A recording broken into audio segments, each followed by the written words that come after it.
Hello guys दोस्तों, इस video में हम बात करने वाले हैं सीरियल गुम है किसी के प्यार में की, जिसके अपकमिंग ट्रैक में आप सभी देखने वाले हैं कि अक्का साहिब का पार्टी में ना आना पड़ा खुद पर भारी। जो ईसा मैम है वो आई वापस। ईसा मैम ने सभी को दे दिया भोसले हाउस का सबसे कीमती महंगा गहना। जी हाँ, आपको बताया दोस्तों कि अब जो ईसा मैम है ना वो आखिरकार सभी के रिसेप्शन पार्टी में आने वाली हैं। और जो ईसा मैम है उन्होंने आते ही एक ऐसा कदम उठा लिया है जिसकी वजह से पूरे भोसले हाउस में हड़कंप मच चुका है। जहां एक तरफ सुरेखा मुंह फुलाकर गुस्सा होकर बैठी हुई थी, तो वहीं दूसरी तरफ ईसा मैम ने आते ही एक ऐसा फैसला ले लिया जिसकी वजह से पूरे भोसले हाउस में हाहाकार मच जाता है। हालांकि ईशान और सभी जो हैं वो बहुत ही ज़्यादा खुश होने वाले हैं, क्योंकि भोसले हाउस का जो सबसे कीमती गहना था जिसे घर की सबसे मेन और समझदार बहू को दिया जाता है, वही गिफ्ट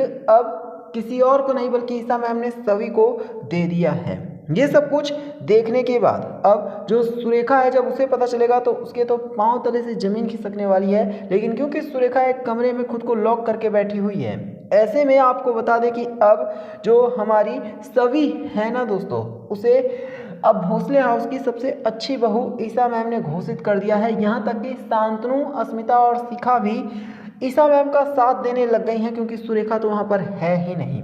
इसी वजह से जो भोसले हाउस के हर सदस्य हैं वो बहुत ज़्यादा खुश हैं। ईशान भी बहुत ज़्यादा खुश है। लेकिन आपको बता दें, जब सुरेखा को इस बारे में पता चलेगा तो सुरेखा यकीनन अब हमारी सभी के ऊपर भड़कने वाली है। सुरेखा यहाँ तक कि ये भी कहने वाली है कि ईसा का क्या हक बनता है कि वो भोसले हाउस के सबसे महंगे और कीमती गिफ्ट को किसी भी तरह से इस घर की किसी भी महिला को दे।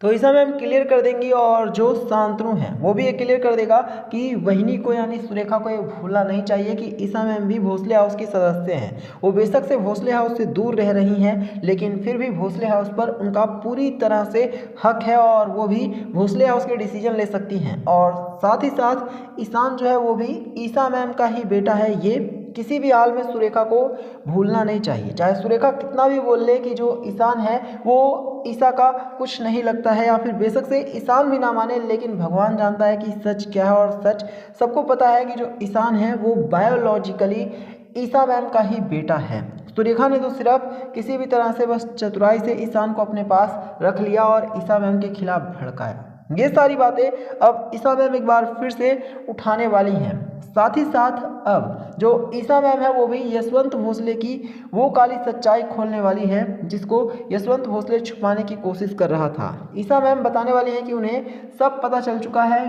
क्योंकि वो एजुकेशन बोर्ड की बहुत बड़े पद पर काम करने वाली अधिकारी हैं। इसी वजह से ईसा मैम ने पता लगा लिया है कि आखिरकार सभी की स्कॉलरशिप को यशवंत भोसले ने और निशिकांत ने मिलकर किस तरह से कैंसिल करवा दिया, जिसकी वजह से सभी को मजबूरी में रेस्टोरेंट में काम करना पड़ रहा है। क्योंकि जो सभी है वो जब रेस्टोरेंट में काम कर रही थी तो कुछ यशवंत भोसले के लीचड़ मेहमान यशवंत भोसले के ही तरह जो है वो सभी के रेस्टोरेंट में पहुंचे थे और सभी से लड़ गए थे। और जब सभी पार्टी में स्टेज पर चढ़ती है रिसेप्शन पार्टी के लिए, तो सभी को देखकर वो यहाँ तक कहने लग जाते हैं कि ये तो वेटर है। लेकिन अब सभी ने भी और ईसा मैम ने क्लियर कर दिया है कि सभी को वेटर मजबूरी में बनना पड़ा है, वरना शायद सभी को बनना ही नहीं पड़ता अगर सभी के हक के पैसे उसे मिल गए होते स्कॉलरशिप के रूप में। लेकिन सभी से उसकी स्कॉलरशिप तक छीन ली गई, और उसके बाद जब सभी को एक घर में कैद करके ये तक कह दिया गया कि सभी नहीं पढ़ सकती है, तो सभी को अपने सपने पूरे करने के लिए खुद लड़ना ही था। और ईसा मैम ने अब जब यशवंत भोसले और उसके खानदानी रूल्स की सारी जानकारी सबको दे दी है, तो ईसा मैम ने साथ ही ये भी बता दिया है कि कैसे उनके साथ भी कुछ ऐसा ही 30 साल पहले हुआ था। जिसे ये सुनने के बाद अब ईशान को एक बार फिर से एहसास होने वाला है कि ईसा मैम के साथ जो सुरेखा है उसने कितना ज़्यादा गलत किया था। इसके अलावा दोस्तों शो के लेटेस्ट ट्रैक में तो आप सभी लोग ये भी देखने वाले हैं कि भोसले हाउस में अब जो सबसे बड़ा हंगामा होने वाला है वो हंगामा ये होगा कि अब जो सुरेखा है ना उसे अपनी गलती का एहसास होगा, और जो लोग हैं वो यहाँ तक कहने वाले हैं कि सुरेखा को अभी ही तुरंत ही ईसा मैम से माफ़ी मांगनी चाहिए, क्योंकि सुरेखा ने बहुत ज़्यादा गलत किया है।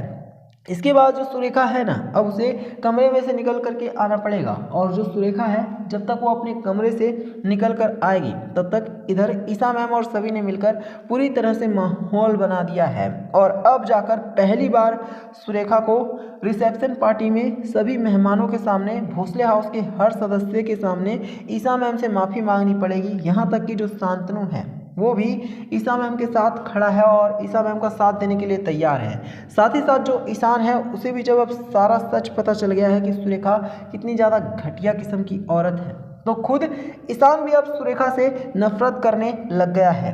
ईशान ने भी ये क्लियर कर दिया है कि उसे अगर पहले पता होता कि सुरेखा इस तरह की औरत है तो शायद ईशान कभी भी सुरेखा को किसी भी हाल में सपोर्ट ही ना करता। और अब आप सभी देखने वाले हैं दोस्तों कि जो ईशान है ना, वो सुरेखा से कई सारे सवाल पूछने वाला है कि आखिरकार किस वजह से सुरेखा ने ईशान को ईशा से दूर कर दिया और किस वजह से सुरेखा ईशान और ईशा के बीच में हमेशा गलतफहमियां पैदा करती रही। वैसे भी ईशान तो हमेशा ही सुरेखा को अपनी माँ की तरह मानता था, तो फिर आखिरकार सुरेखा को ऐसा क्या चाहिए था कि सुरेखा ने इस तरह से ईशान और ईशा के बीच में लड़ाइयाँ करवा के ईशान से उसकी माँ को बचपन में ही अलग कर दिया। इन सभी सवालों के अब सुरेखा के पास किसी भी तरह से कोई जवाब नहीं है। जो सुरेखा है अब वो सिर्फ और सिर्फ चुप्पी साधे खड़ी है, क्योंकि सुरेखा को ये पता चल चुका है कि उसने ईशान और ईशा के साथ बहुत ज़्यादा गलत किया था।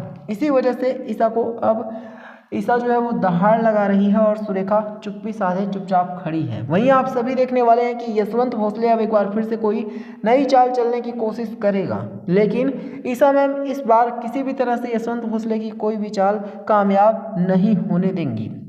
यहाँ तक कि ईशा मैम ये भी क्लियर कर देंगे कि उन्हें बहुत पहले से ही पता है कि जो सभी और ईशान है वो शादी कर चुके हैं। इसी वजह से जो ईशा मैम है उन्होंने पहले ही ठान लिया था कि वो जब रिसेप्शन पार्टी में पहुंचेंगी तो वो जो सबसे कीमती हार है भोसले हाउस का वो सभी को ही सौंपेंगी, क्योंकि सभी उसको डिजर्व भी करती है। बेशक से भोसले हाउस के सदस्य सभी को ना जानते हों, लेकिन ईशा मैम तो सभी को बचपन से ही देखती आ रही हैं और ईशा मैम को बहुत अच्छे से पता है कि जो सभी है वो कितनी मेहनती है, कितनी होनहार है और कितनी समझदार है।